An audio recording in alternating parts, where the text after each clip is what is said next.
Hello students, welcome to chemical science. और बच्चों, आज की क्लास में हम लोग डिस्कस करने वाले हैं आपका एक रूल, इंपॉर्टेंट रूल जो लास्ट क्लास में हमने पढ़ा था, मार्कोनिकॉव। ठीक है। और अभी क्लास में हम लोग कर रहे हैं एंटी मार्कोनिकॉव। ठीक है, तो उसकी मैकेनिज्म सब चीजें हम यहाँ पर देखने वाले हैं। तो चलिए, तो बच्चों टॉपिक मैं आपको याद दिला देता हूँ, अगर याद नहीं है तो, वैसे तो याद होगा, है ना। हमारा टॉपिक चल रहा है बच्चों, प्रिपरेशन ऑफ किसकी, हेलो एल्केन्स।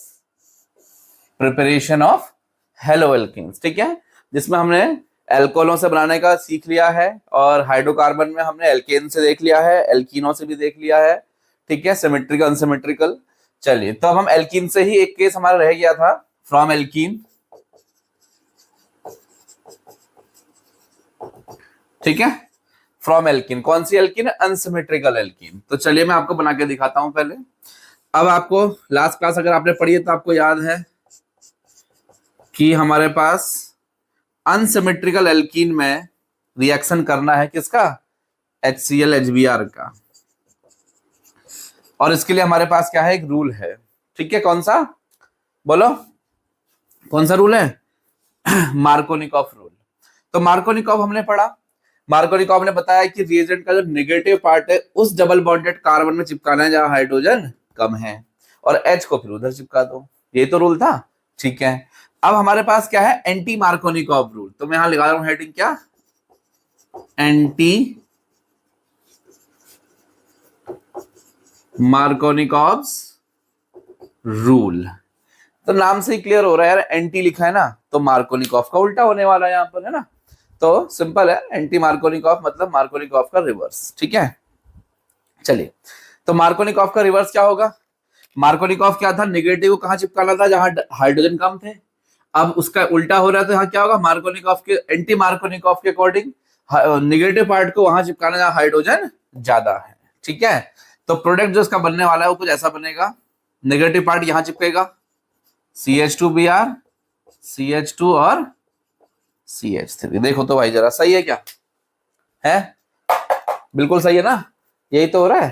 ठीक है, चलिए, तो अब हमारे पास एक कुछ बात बता देता हूं मैं आपको। जैसे बच्चों, पहली बात तो ये ना, पेरोक्साइड की इफेक्ट में होगा, पेरोक्साइड की प्रेजेंस में होगा। पेरोक्साइड इफेक्ट, सॉरी, पेरोक्साइड, जानते हो ना पेरोक्साइड क्या होते हैं?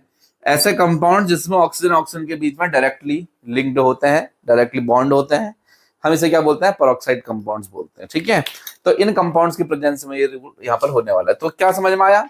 जस्ट रिवर्स, वहां पे 2 ब्रोमोप्रोपेन होता था मेजर प्रोडक्ट, यहाँ पर क्या है? 1 ब्रोमोप्रोपेन। यहाँ ये मेजरली फॉर्म होगा, यही फॉर्म होगा। चलो, हटा दो इसको। तो इफेक्ट समझ में, रूल समझ में आ गया। कुछ नहीं करना, अब इसकी मैकेनिज्म समझना ज्यादा इंपॉर्टेंट है। तो पहली बात तो कुछ इंपॉर्टेंट बात, जैसे क्या? एंटी मार्कोनिकॉफ, जो मार्कोनिकॉफ है वो तो बच्चों HCl HBr HI तीनों के साथ होता है। एंटी मार्कोनिकॉफ सिर्फ और सिर्फ HBr के साथ होता है। ठीक है, तो मैंने पहले भी पढ़ाया, वहां पर मैंने इन सब चीजों को डिटेल में समझा रखा। अगर नहीं अभी समझ में आ रहा है तो आप वहां जाके देख सकते हो। हालांकि हमें यहाँ पर रूल नहीं पढ़ा रहे, हम तो मेथड ऑफ प्रिपरेशन पढ़ रहे हैं ना, इसलिए बीच में आगे तो पढ़ाना पड़ रहा है। चलो, ठीक है, समझ में आई बात? नहीं आई? सिर्फ और सिर्फ किसके साथ होगा? HBr के साथ होगा, और किसी के साथ नहीं होगा। तो आप इस बात का ध्यान रखेंगे। ठीक है, तो चलिए हेडिंग लगाएंगे, एंटी मार्कोनिकॉफ रूल। चलो बच्चों, सब लोग हेडिंग लगा लिए, एंटी मार्कोनिकॉफ रूल। इसका एक और नाम है वो पेरोक्साइड इफेक्ट। क्या है? Peroxide effect. यह एक और नाम है खास खरास इफेक्ट। ये लो, ठीक है, इतने नामों से आपको ये मिल सकता है कहीं पर।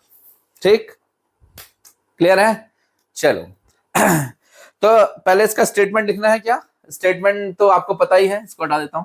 लिख ही रखा था आपने, मार्कोनिकॉफ, उसको एंटी मार्कोनिकॉफ करना है, तो उसको जस्ट थोड़ा सा चेंज करना पड़ेगा। ठीक है, लिख दीजिए। चलो मैं बोल देता हूं, लिखो, according to anti Markovnikov rule. मैं लिख देता हूं, according to this rule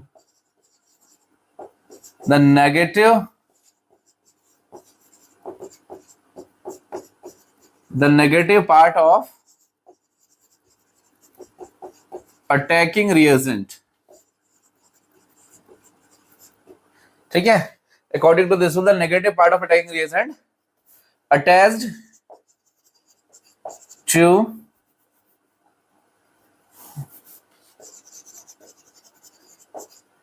attach itself to the carbon atom carrying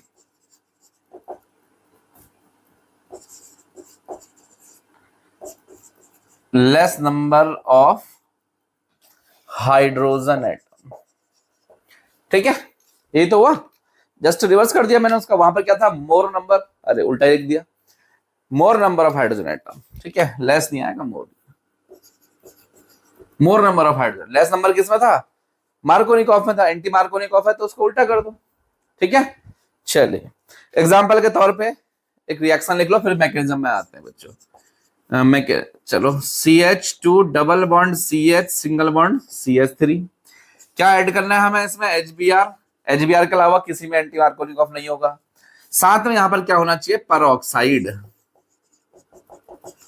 क्या होना चाहिए, परऑक्साइड। ये दिखाता हूं कौन सा परऑक्साइड। और यहां क्या बन जाएगा बताओ, CH2 में Br आ जाएगा, CH2 हो जाएगा और CH3 हो जाएगा। ये लो, ठीक है, क्लियर है। चलो अब हेड लगाइए बच्चों उसकी मैकेनिज्म। ठीक है, मैकेनिज्म ही इंपॉर्टेंट है, आपको तभी समझ में आएगा। परऑक्साइड इसको ले लेते हैं, ठीक है, ये परऑक्साइड कंपाउंड है। चलो मैकेनिज्म देखते हैं इसकी। ठीक है, इसको हटा दूं क्या, इसको हटा रहा हूं मैं, इसको भी हटा रहा हूं मैं, नोट करते रहेंगे आप लोग। ठीक है, चलिए तो देखते हैं इसकी मैकेनिज्म। मैकेनिज्म में क्या है, मैकेनिज्म बच्चों इसकी फ्री रेडिकल रहने वाली है, याद रखेंगे आप लोग। क्या इसकी जो मैकेनिज्म वो कैसी है, फ्री रेडिकल मैकेनिज्म है। तो स्टेप फर्स्ट, सबसे पहले जो परऑक्साइड था वो आयंस में, सॉरी रेडिकल्स में ब्रेक होता है। ठीक है, ये आपका परऑक्साइड कंपाउंड है। ठीक है, ये क्या है, ये जो ऑक्सीजन ऑक्सीजन के बीच में बॉन्ड बनाया ना, ये रेडिकली टूट जाएगा, ऐसा और ऐसा। इसका मतलब समझते हो ना, एक इलेक्ट्रॉन ऑक्सीजन में चला गया, एक इलेक्ट्रॉन इस ऑक्सीजन में चला गया। भाई पहले उनकी बॉन्डिंग हो रही थी, एक एक इलेक्ट्रॉन को शेयरिंग कर रहे थे, बॉन्डिंग कर रहे थे, नहीं बनती है उनकी, अब उन्होंने अपना अपने इलेक्ट्रॉन वापस ले लिया, नहीं करनी भाई तेरे साथ बॉन्डिंग। तो क्या बन जाएगा बताओ, यहाँ twice of RO free radical दिख रहा है ना यहाँ पर, ये रेडिकल है भाई, अनपेयर्ड इलेक्ट्रॉन जिसे बोलते हैं। ये वही इलेक्ट्रॉन है जो पहले क्या कहा गया था, शेयरिंग करने गया था दूसरे ऑक्सीजन के साथ, अब उसका मन नहीं लगता है वहां पर, वो वापस आ गया। ठीक है, ओके, तो ये क्या था आपका स्टेप फर्स्ट। अब आता है स्टेप सेकंड। अब सोचो जरा, स्टेप सेकंड में क्या करना है, आपको पता है, जहां एक बार रेडिकल्स प्रोड्यूस हो जाते हैं, है ना, तो क्या करते हैं, दूसरे बॉन्ड को भी रेडिकली ब्रेक कर सकते हैं। याद है लास्ट क्लास में मैंने आपको शायद समझाया था, लास्ट या सेकंड क्लास जो भी थी वो, क्या हेल्पर वाली कंडीशन बताई। देखो अब क्या करा आपने, जो रेडिकल फॉर्म हुआ, ये HBr जो आपने ले रखा है उसके साथ रिएक्ट करेगा। रिएक्शन तो पहले लिख ली होगी ना, आपकी कॉपी में होगी। HBr के साथ क्या करेगा, ये रेडिकल इस बॉन्ड को भी रेडिकली ब्रेक कर देगा, ऐसे और ऐसे। और ये रेडिकल आपस में क्या करेंगे, शेयरिंग कर लेंगे, पेयर हो जाएंगे। क्या बन जाएगा, ROH, शेयरिंग नहीं करेंगे, पेयरिंग करेंगे। ठीक है, और क्या हो जाएगा, यहाँ पर Br रेडिकल बेचारा ऐसे ही घूम रहा है। तो एक तो इसमें आइटम तुम्हारा बन गया प्रोडक्ट में, ROH बाई प्रोडक्ट है, जरूरत नहीं है उसकी। ठीक है, तीसरे स्टेप में आ जाओ। अब आप लेके आए हो क्या, Br radical, CH3 CH double bond CH2, और क्या है इसमें, क्या अटैक करने वाला है, Br फ्री रेडिकल। अब देखो फ्री रेडिकल दो तरीके से अटैक कर सकता है, इसमें कर सकता नहीं कर सकता है, हाँ जी बिल्कुल कर सकता है। कैसे, मैं दिखाता हूं दोनों तरीके करके आपको। एक ऑप्शन तो यह है कि भाई ये बॉन्ड तो ऐसे टूटेगा तो कंफर्म है, ऐसे टूटेगा ये बॉन्ड। अब क्या है, जैसे सपोज ये पहले इस वाले से आकर अटैच हो गया राइट साइड वाले का रेडिकल से, क्योंकि यहाँ भी एक अनपेयर्ड इलेक्ट्रॉन बनेगा ऐसा, यहाँ पर भी ये बॉन्ड जो टूटा है इसके इलेक्ट्रॉन, तो क्या है पहले राइट से अटैक हो गया सपोज, तो क्या बनेगा बताओ, CH3 CH2 और Br, और यहां पर क्या हो गया, रेडिकल। सही बात है क्या। अच्छा एक ऑप्शन यह है, एक ऑप्शन यह है कि दूसरा वाला है, कौन सा दूसरा वाला, लेफ्ट साइड में अटैच करा दो उसको, CH3 CH Br और CH2 रेडिकल, ये बन गया जी। देखो अब ये इंटरमीडिएट बना है, मुझे आप बताएं इन दोनों में से कौन सा इंटरमीडिएट ज्यादा स्टेबल है? पता है ना स्टेबिलिटी ऑफ फ्री रेडिकल्स क्या होती है, यहां लिख दूं, स्टेबिलिटी ऑफ फ्री रेडिकल क्या होती है? 3 डिग्री की सबसे ज्यादा होती है, फिर 2 डिग्री की होती है और फिर 1 डिग्री की होती है। ठीक है, तो 3 डिग्री वाला कौन सा है? इसमें है नहीं, 2 डिग्री है, ये देखो ना 2 डिग्री है ना, जिस कार्बन में फ्री रेडिकल उससे डायरेक्टली 2 कार्बन लिंक्ड है, इधर एक इधर, इधर कितना है? 1 डिग्री है, तो ये क्या हो जाएगा? मोर स्टेबल, क्योंकि ये 2 डिग्री है। ये क्या हो जाएगा? लेस स्टेबल, क्योंकि ये 1 डिग्री है। आई बात समझ में? बस ठीक है, आप समझ में आ गया होगा आपके। अब चलो जो भी है इसको हटाऊं, इतना बड़ा बोर्ड है मुझे फिर भी बार बार मिटाना पड़ता है, क्योंकि मैं शायद बहुत बड़ा लिख देता हूँ, या जो भी है यहां तक नोट कर लिया आपने। चलो ऊपर आ जाओ। हाँ ठीक है, चलिए बताइए, तो क्या हो गया? 2 डिग्री बन गया, 1 डिग्री बन गया, आपने दोनों को बना के देख लिया, आपको समझ में आ गया मोर स्टेबल है तो सर ये ज्यादा बनेगा, तो स्टेप 3 स्टेप 4 आ जाओ। अब क्या करना है आपको? इससे ये जो बना है item CH3 CH radical CH2 और Br, इसमें आपको बच्चों दूसरा HBr ले आना है अटैक करवाने के लिए। ठीक है, अब ये रेडिकल की प्रेजेंस में ये ऐसे ऐसे टूट जाएंगे, क्या बन जाएंगे? CH3 CH2 CH2 Br और plus H radical, sorry Br radical. अब वो Br रेडिकल क्या करेगा? जैसे ये Br रेडिकल ने इसको तोड़ा था ना, एक और Br रेडिकल बन गया, वो इसके दूसरे मॉलिक्यूल को तोड़ेगा। चेन प्रोपोगेशन वाला स्टेप चलते रहेगा जब तक कि सारा रिएक्टेंट कंज्यूम ना हो जाए। तो कहने का मतलब यह है कि जो मोर स्टेबल मेजर प्रोडक्ट जो बनना क्या है? 1 ब्रोमो प्रोपेन। इसीलिए तो कह रहा हूं, क्या कहा है? एंटी मार्कोनिकॉफ है ना, इसीलिए देखो एंटी मार्कोनिकॉफ क्यों है? मार्कोनिकॉफ का जस्ट रिवर्स हो गया यहाँ पर। वहां पे 2 ब्रोमो प्रोपेन मेजर बनता था, यहाँ पर 1 ब्रोमो प्रोपेन बनता है। क्यों बनता है? क्योंकि वहां पे 2 ब्रोमो प्रोपेन का जो इंटरमीडिएट था वो ज्यादा स्टेबल था, कार्बोकेटाइन। यहाँ पर इंटरमीडिएट क्या है? 2 फ्री रेडिकल है, तो यहाँ पर इस वाले का है, मतलब 1 ब्रोमो वाले का, तो ये ज्यादा बनेगा। समझ में आया? तो ये था बच्चों इसकी क्या मैकेनिज्म थी। क्लियर है? नोट कर लिया भाई? ठीक है, अब ज्यादा क्वेश्चंस वगैरह मैं नहीं करवा रहा हूँ, क्योंकि सिंपल सिंपल ही पेपर आता है, ज्यादा कोई टफ आता नहीं, और वैसे भी आप बड़े बच्चे हो, छोटे बच्चे होते तो शायद ज्यादा बहुत ढेर सारे क्वेश्चंस कराने पड़ते, है ना। और कंपटीशन का हम लोग पढ़ नहीं रहे, कभी भविष्य में पढ़ेंगे तो पढ़ेंगे, अभी तो नहीं पढ़ रहे, तो इसलिए लिमिटेड क्वेश्चंस आएंगे आपके ग्रेजुएशन एग्जाम में, आप उसको कर पाएंगे। क्लियर है? तो बात समझ में आई? तो यहां पर भी देखा आपने। अब आपको अगर क्वेश्चन दे दिया जाए, देखो भाई मैं आपको एक क्वेश्चन ही दिखा देता हूं। सपोज मेरे पास ये है CH3 है, CH है, डबल बॉन्ड CH2 है। ठीक है, बोलो इसमें बच्चों मैंने ऐसे क्या डाल दिया यहां पर? अभी HBr डाल दिया, HCl डाल दिया, HBr के साथ मैंने क्या डाल दिया? परऑक्साइड डाल दिया, HCl डाल दिया, SO2Cl2 डाल दिया है, Cl2 के साथ 500 डिग्री सेल्सियस टेम्परेचर डाल दिया। बताओ इसके प्रोडक्ट बना सकते हो आप लोग? हाँ बिल्कुल बना सकते हो यार, कोई नया थोड़ी ना पूछ रहा हूँ, जो चीजें पुरानी है वही पूछ रहा हूँ, है ना। जो चीजें पुरानी है वही पूछ रहा हूँ, नया कुछ नहीं पूछ रहा हूँ। क्या होगा बताओ? ये तो आपको समझ में आ गया सर, तो एंटी मार्कोनिकॉफ है, यहां लिख दूं anti M rule, anti M rule है भाई ये। तो प्रोडक्ट बनाइए इसका CH3 CH2 CH2 Br, HCl डाल रखा तो ये तो मार्कोनिकॉफ है, ये क्या है? M rule. क्या प्रोडक्ट बनेगा? CH3 CH Cl और CH3 बन जाएगा। SO2Cl2 पता है ना क्या करता है? एक यहां दिख रहा है आपको? नहीं दिख रहा है? इससे मैं डाल देता हूं NBS।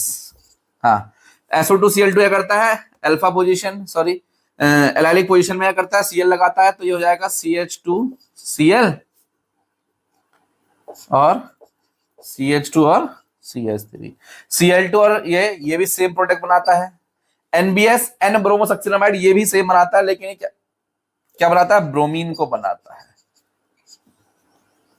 NBS N ब्रोमोसक्सिनामाइड याद है? याद तो होगा ही, कल ही लास्ट क्लास में तो पढ़ रखा है, कल परसों जब भी पढ़ा होगा आपने।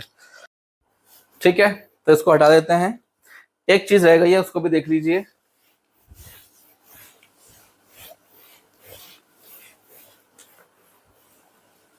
देखिए, तो एल्किन और एल्काइन दोनों से एक और रह गया है हमारा, addition of halogens to alkenes and alkynes.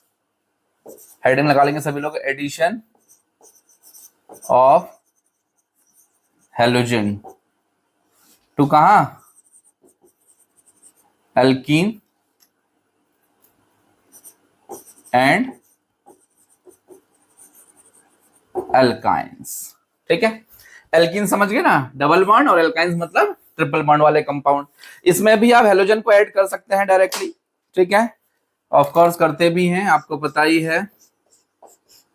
ये रही आपकी एक एल्कीन, ये रहा आपका इसमें कोई हेलोजन।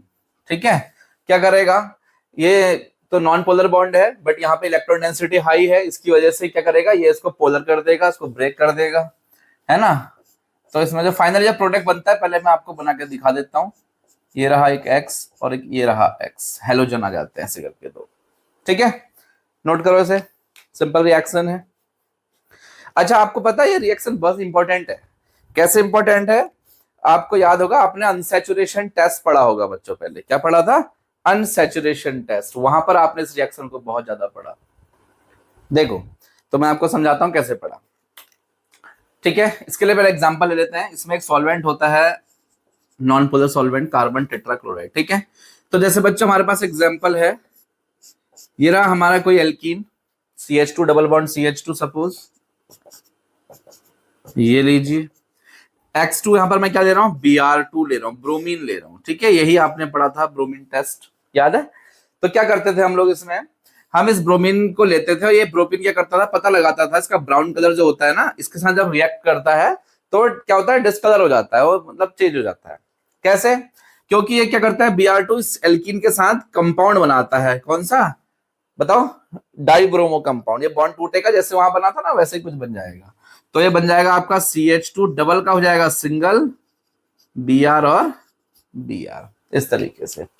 समझ में आया, इसको हम बोलते हैं अनसैचुरेशन टेस्ट। अगर कंपाउंड अनसैचुरेटेड है तो Br2 का कलर चेंज हो जाएगा। क्यों हो रहा है कलर चेंज, क्योंकि Br2 से रिएक्ट करके प्रोडक्ट बना रहा है जो क्या है, कलर नहीं है उस पर। ठीक है, जबकि ये क्या था, ये ब्राउन कलर का था, और जो कंपाउंड का बना है आपका वो क्या है, कलरलेस है, डाइब्रोमो इथेन। 1,2 डाइब्रोमो इथेन क्या है, कलरलेस है ना। तो जैसे जैसे आप इसमें यहाँ क्या करोगे, देखो यहाँ देखो, मैं बताता हूँ। सपोज ये आपका टेस्ट ट्यूब है, इसमें आपने डाल रखा है एल्कीन, आपने इसमें Br2 ऐड किया, तो क्या है, Br2 कैसे कलर का है, ब्राउन कलर का है। जैसे जैसे आप इसको अंदर इसमें डालते रहोगे, इंसर्ट करते रहोगे, क्या हो जाएगा, यहाँ के कलरलेस हो जाएगा। तो आपको समझ में आ जाएगा कि अच्छा, जो हम रिएक्शन करवा रहे हैं, मतलब जो रिएक्टेंट आपका दे रखा है टेस्ट ट्यूब में, वो क्या है, डबल बॉन्ड कंटेनिंग है। और अगर डबल बॉन्ड नहीं होगा तो कलर चेंज नहीं होगा, क्योंकि प्रोडक्ट नहीं बनेगा। ये क्लियर है, नोट करो ऐसे, चलो ऐसे ही।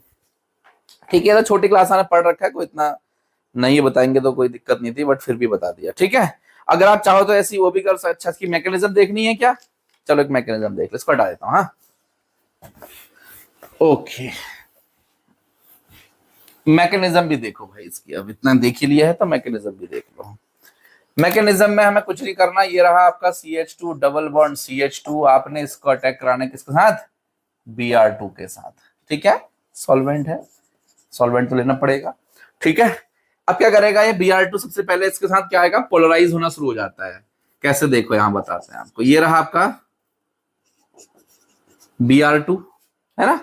ये Br2 क्या करेगा, जब इसकी इलेक्ट्रॉन डेंसिटी है ना, पाई इलेक्ट्रॉन डेंसिटी है ना, पता है ना आपको पाई इलेक्ट्रॉन डेंसिटी ऐसे, ये इलेक्ट्रॉन रिच मॉलिक्यूल है। जब ये Br2 इसके नजदीक जाएगा ना, तो इसकी पाई इलेक्ट्रॉन डेंसिटी है, नॉन पोलर बॉन्ड को क्या करेगी, पोलराइज कर देगी, और इसको क्या कर देगी, ऐसे पार्शियल नेगेटिव पार्शियल पॉजिटिव कर देगी, पॉजिटिव वाला पार्ट इसके साथ आके अटैच होना शुरू हो जाएगा। तो यहां पर एक इंटरमीडिएट बनता है कुछ इस तरीके से, ये इस Br प्लस चार्ज इस तरीके से बनता है। क्लियर है, देखो ध्यान से। ठीक है, ऐसा कुछ हो जाएगा, और प्लस एक Br जो बच गया वो टूट के अलग हो जाएगा, कौन सा है वो, Br नेगेटिव है। अगले स्टेप में इसी में क्या करेगा, ये जो आपका बना है आइटम, ये देखो। ठीक है, अब जो Br नेगेटिव है ना, ये क्या करेगा, ये कार्बन अटैक कर देगा। कैसे करेगा कार्बन अटैक, आपको दिख ही रहा है। Br से अटैच कार्बन है वो वैसे भी, है ना। तो किसी भी साइड से, लेकिन अटैक बैक साइड से होगा, ये पक्का है ना, क्योंकि फ्रंट से तो ऑलरेडी वहां पे Br ऑक्यूपाई है ना। तो क्या करेगा, यहाँ के मैंने यहाँ अटैक करा दिया, तो यहाँ से इलेक्ट्रॉन डोनेट होंगे, तो ये वाले बॉन्ड के इलेक्ट्रॉन Br की ओर शिफ्ट हो जाएंगे। तो क्या होगा देखो, ये वाला Br इस कार्बन में आके, ये ऊपर वाला पहले का जो Br है वो कहाँ जाएगा, इस कार्बन में आके अटैच हो जाएगा, और ये वाला कार्बन में Br इस कार्बन में अटैच होगा, लेकिन ऑपोजिट डायरेक्शन में। तो मैं इसको ऐसे बना देता हूं, तो यहाँ वाला Br तो इधर चला गया, है ना, लेकिन जो नया Br है वो इधर से आ गया, एंटी एडिशन हो गया। क्लियर है। तो इस तरीके से इसकी मैकेनिज्म हो जाती है, जरूरत नहीं है वैसे, फिर भी चलो कोई नहीं, हटा रहा हूं मैं इसको, ठीक है। ओके, अब क्या करना है, एल्काइंस भी लिखा है, एल्काइंस भी देख लो। एल्काइंस में कुछ नहीं है, ये रहा आपका एल्काइन, ये रहा आपका X2, यहाँ पर 2 बार X2 लेना पड़ेगा क्योंकि 2 डबल बॉन्ड है ना। तो पहले एक को तोड़ दो, एक X यहां लगा दो, एक X यहां लगा दो, प्लस एक और X2 होगा, उसको भी डबल बॉन्ड को फिर से तोड़ दो, ये रहा जी, ये XX आ गया। ठीक है, कोई दिक्कत तो नहीं है, कोई दिक्कत नहीं, इसमें क्या दिक्कत होगी, इतना इजी से था। चलो हटा दें इसको, क्लियर हुआ। चलिए जिसको हटा दे रहे हैं, ठीक है। तो बस हेलोजन्स को हमने प्रिपेयर कर लिया है, एल्कीन से, एल्काइन से, है ना, symmetrical alkene, unsymmetrical alkene, simple alkane, सबसे खत्म कर लिया। चलिए, तो एक लास्ट क्लास और रह गया होगा इसका, जिसमें हम जल्दी नेक्स्ट लेक्चर में मिलते हैं और इसकी मेथड्स ऑफ प्रिपरेशन को खत्म करते हैं बच्चों। ओके।